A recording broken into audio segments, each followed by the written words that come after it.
If you want to know where oil prices are heading, this is the video for you. Welcome back to part 2 of oil and gas investing.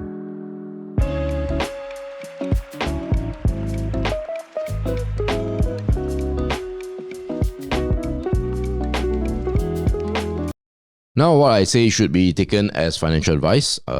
Please speak to a professional if you need that sort of advice. Hey guys, if you're interested in building a 6 to 7 figure portfolio using the power of stock investing, head over to the comment section or the description to sign up for our free masterclass so that we share with you exactly how we do it. All right, so a little bit of outline of what you can expect from this video. Number 1, why will oil prices go down over the long term? Keyword over the long term. Why it will go up over the long term. So we're going to do a bull or a bear versus bull case. Where do I stand? Where do I think oil and gas are going? And most importantly, what you can do as an investor. Before we get into the 4 main points, some basics on economics, right? For those of you who took economics or econs in university, maybe this is a refresher. And for people who don't know, prices, any prices, right, is pretty much based on demand and supply. This is almost like a law, right? Whether you're talking about cameras, whether you're talking about even money itself, has a price, and it's all demand and supply. So with oil and gas, they also have a demand and supply dynamic, and in front of you, there are some examples of what affects the demand and the supply. These are examples. This is not exhaustive. Obviously, there's a lot more. But, when it comes to demand, consumer spending, how much people are spending, how much trade is happening around the world, and by extension, the amount of shipments that flow past between or that connects between 2 or more countries. And of course, new technologies, right? If a new technology comes up, that will change demand. To be fair, supply as well. And for supply, it will be production, discovery of new oil fields, and of course, war. So these are just some examples that I want to share with you.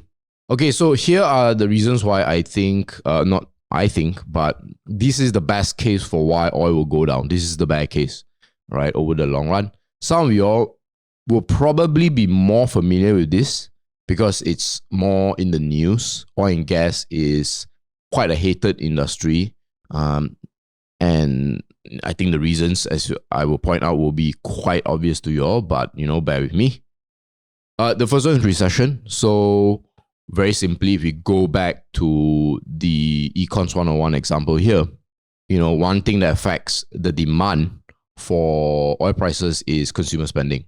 So maybe just another thing to add about this is if demand goes up and supply is constant, prices go up. If demand is constant and supply reduces, prices go up, and then vice versa, right? So during a recession, things like consumer spending, things like trade will collapse demand, right? It will push demand down very low, and supply usually can't fall down faster than demand during a recession, and so that will affect share prices. So you can see in front of your screen here, in 2008, recession, right? So you can see the sharp decline in oil prices. And then yes, it bounced back up, but then it dropped again. So that is the big risk. And of course, over the past year, many people have been predicting a recession. People say there's always one big crash, 50+% crash every decade or so. We have not had that sort of crash for nearly 15 years now. So one is due for happening.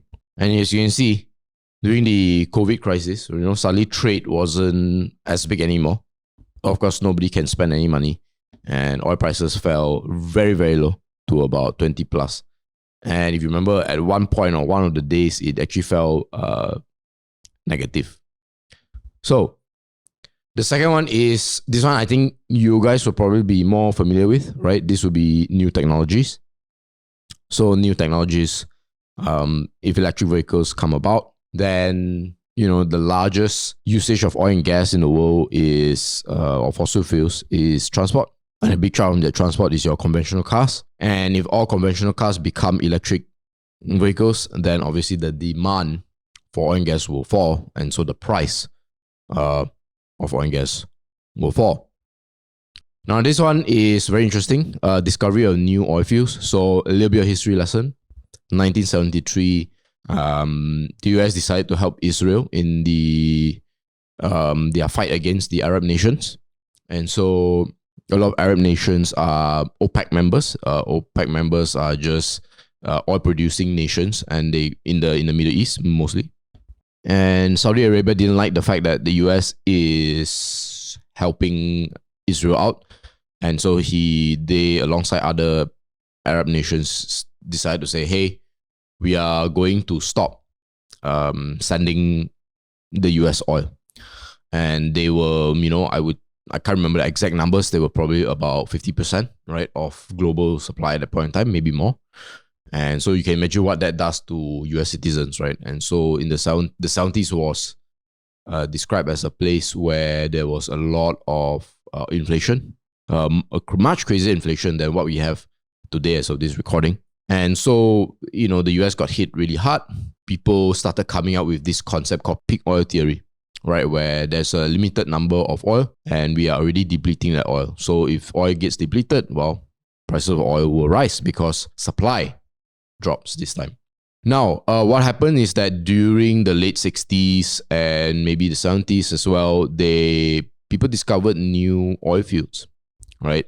Namely those in the North Sea. So this is between Scandinavia and Britain, namely in Alaska and as well as the Gulf of Mexico.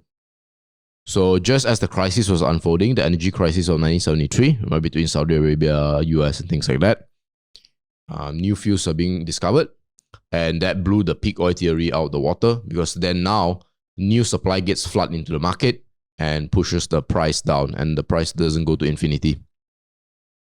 But guys, before we move on, if you're someone looking to level up their stock investing skills and you need a lot more guidance, we do have a one-on-one program called the Mentorship Program.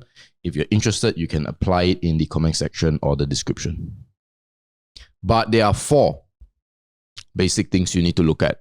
4 reasons why oil prices will go up over the long term. Now, the first one is actually capital expenditure. So capital expenditure, or CapEx for short, is just the amount of money that companies will spend. And in this case, usually they spend for maintaining and growing the company. Now, in this case, we are looking at the 4 super majors. If you didn't know, the 4 largest oil and gas companies in the world is Exxon, Chevron, Shell, and BP. And you can see since 2013, this is the growth in spending has essentially dropped like mad. And so what does this mean, right? It means, these companies are not spending money to build new stuff. Now, of course, why that is the case? Well, many things. Chief among them is ESG. It's not politically popular right now to build new oil fields. So that's why they stop. So they're just not spending their money, and they're just spending enough just to maintain the existing oil fields that they have. So you can see the super major production is also declining in terms of the growth. So there's something to take note of. Linked to capital expenditure is what we call reinvestments. So reinvestments is just the formula is just capital expenditure divided by cash flow. And now on the top, this chart is a bit unique to read, but on the top line, which is in gray, is 2002 to 2014, which was what we call an oil super cycle. It's just a fancy word for oil went up a lot in that time. And, in times where it's boom, you're looking at, capital expenditure to be roughly 60 to a high of 100% of operating cash flow. So they plow back almost every dollar, at least 60 cents to $1 of $1 of earnings back into the company to grow it some more. So this is a sign of what we call a super cycle, or rather, at the end, if you can see from year 8, which is probably 2010 to year 13, it's at a high. And so it is when oil companies are spending the most or reinvesting the most that's when you know the cycle is about to experience a downturn. But when you look at the 2021 and 2022 estimates, this data is slightly outdated by 6 months, 9 months actually. But you can see already, right, in 2021, 2022, and probably 2023 as well, the reinvestment rate would only be sub 40%. So what does this tell you? It tells you that we may be at the beginning of a energy or oil and gas super cycle. Now, another one is S&P 500 weightage. So, long story short, when oil prices are about to drop big is when they represent a big chunk in the S&P 500 as a percentage, right? Energy companies. And you can see here that at the peak, right, during 2007, 2008, energy was roughly anywhere between 10 to 15% of the S&P 500, right? But you can see that has trended downward. This is the gray line. It's trended downward by quite a bit. So where we are today is that instead of the 10 to 15% in 2007, 2008, the number now is sub 5% at about 4.7%. So, if you believe in the cyclicality of oil and gas, and the oil and gas cycles are typically quite long. They are 15 to 20 year long. So they are not like semiconductors, let's say, that are 3 to maybe 5 years long. Or 2 to 3 actually. So they are, pretty low, right? So they would be the equivalent of somewhere close to 2003, 2004. I don't want to draw a direct parallel, but it could be that if you are investing oil and gas today, you are like investing oil and gas in 2002, 2003. Now, of course, the last reason why oil and gas will go up is because there's conflict.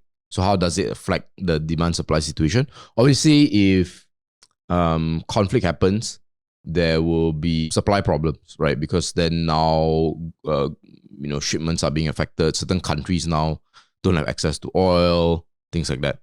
All this will affect, but I do believe that this factor is very overrated. I don't think that it is as big as people think. The much bigger ones are the ones that I showed you earlier on. How much money is being spent, how much money is being reinvested, and S&P 500 weightage. So here are my views. I believe that there's a 60% chance. I don't want to go too crazy, but I think there's a 60% chance that over the long term, let's call it 3, 5, 10 years, oil prices will be higher than where it is today. But, the 40% is there is because it's very important as an investor to know that you could be wrong, right? So those are my views. And the reasons given for why oil prices will go down are not as strong. And let me explain why.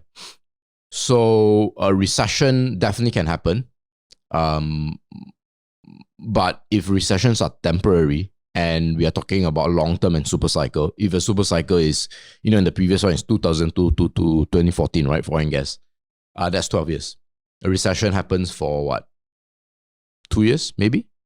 Maybe a very bad one is potentially 5 years. But as you can see, we are talking about super cycles, right? You're talking about where you can put your money over very, very long term.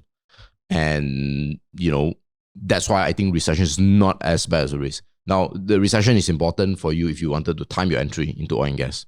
Then that's for sure. New technologies, I'm not very worried because these new technologies, if you watch part 1, please go and watch part 1. A lot of these new technologies, solar, wind, electric batteries, whatever, they require oil and gas. They require fossil fuel to dig up and to produce. So I'm not too worried. And even if, electric cars replace internal combustion cars, I have always believed that there's some new technology that would then require oil and gas or fossil fuels because they are just too cheap, they're too plentiful. But I don't know what that technology is. All I know is that historically, when electric alternative replaces a fossil fuel alternative, something new comes in to replace the demand for oil and gas. So case in point, history is that, a long time ago in the 1800s, demand for oil and gas was kerosene, and 90% of the demand was kerosene, right, for a light source. Then, of course, Thomas Edison invented or introduced the light bulb, and they completely made kerosene obsolete for the purpose of lighting. And everyone thought oil was going to die and that's over for oil. But suddenly what happened? The car was invented. So some new technologies will come in to replace. So what could that technology be to today? It could be many things, right? Space travel, could be, I don't know. I wouldn't know. But I know that, history can repeat itself. Now, oil fuels is probably the best reason. I would say that people who think that oil is going to go down, I think this is the best reason.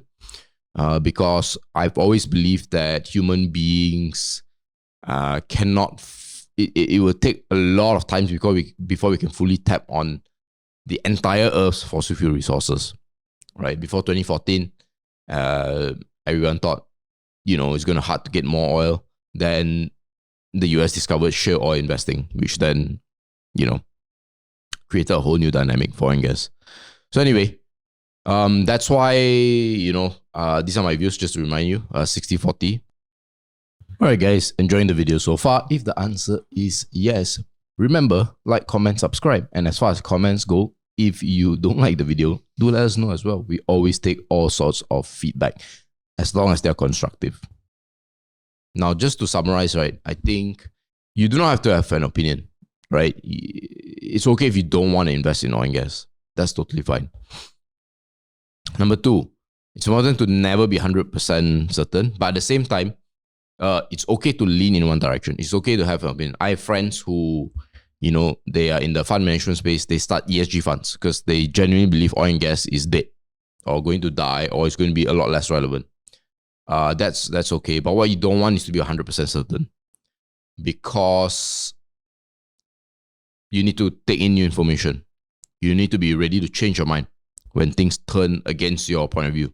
Just as for me, I have to always be on the lookout as to whether or not some of the things that I mentioned earlier on as to why I think oil prices will go up change. Right? Suddenly they start spending more, or if you discover new oil fuels, then I have to change my mind. Now, if you're bullish on oil and gas, I think it makes sense to diversify, especially in a very volatile kind of industry. But of course, if you think you know what you're doing, then feel free to not diversify. Now, related to 3 is number 4, and that is to know your risk profile.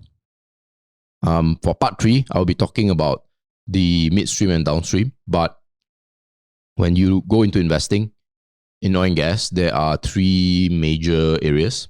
Watch again part 1 for the first one, which is upstream. Each of these areas in the oil and gas supply chain or value chain is very different.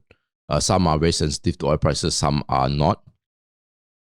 And so if you are the riskier type, or if you do, or rather I would say if you don't mind volatility, then, upstream is where your happy zone is. If you want to take advantage of oil and gas, but you are afraid of volatility, then meet a downstream where you should be. Number 5, you can hedge, right? Who's to say you cannot buy a fossil fuel company with renewables? All right. Have some oil and gas, and then also have some solar, have some hydropower, right? Nobody said you can only buy oil and gas. Nobody said it's either or. Number 6, in general, if you cannot stand volatility, avoid this industry. Investing in this industry because it's very volatile. And if it damages your sleep, move away. Now, the last one is don't try to pinpoint like, okay, will oil hit $130 by 2025? Don't do things like that, because as you can see, you are probably thinking like, oh, you're not sure whether you're a bull or a bear. And the reason is because it's very complex, right? The reasons given for and against oil prices going up is quite legitimate on both sides. And so it's very hard to actually predict and pinpoint where oil prices are going to be exactly. But again, it doesn't mean you cannot make what we call a directional bet, meaning oil prices go up or down. And it doesn't mean you cannot have an opinion on the long term, just as I have 60-40, right? And of course, go watch part 1 and remind yourself of, upstream investing. And guys, that will be it. And before we go, if you like this kind of insights, right? Actually, this is what I just shared with you today in this maybe 15-20 minute video, is really just a snippet, right, of what we actually do and give a lot of our paid members, which is our FIRL Pro members, right? And they know of a lot of this information before you guys do. So if you want to be ahead of the curve, right, do consider hopping on to our program. Now, briefly, what does our program do? We write very digestible, very easy to read reports that give you the salient points for your research when it comes to certain companies. It's meant to help you shortcut your investing journey because, you're probably a busy person, right? Maybe you have kids, you have a job, whatever. And even if you have the capabilities to invest in stock investing, or invest in stocks rather, and to do good research, you don't have the time. And so the FIRL Pro is designed for people who do not have time, but also want to invest in the stock market. And if you just want to get a taste of it, you're not sure if you want to commit, head over to our free sample segment to get a taste.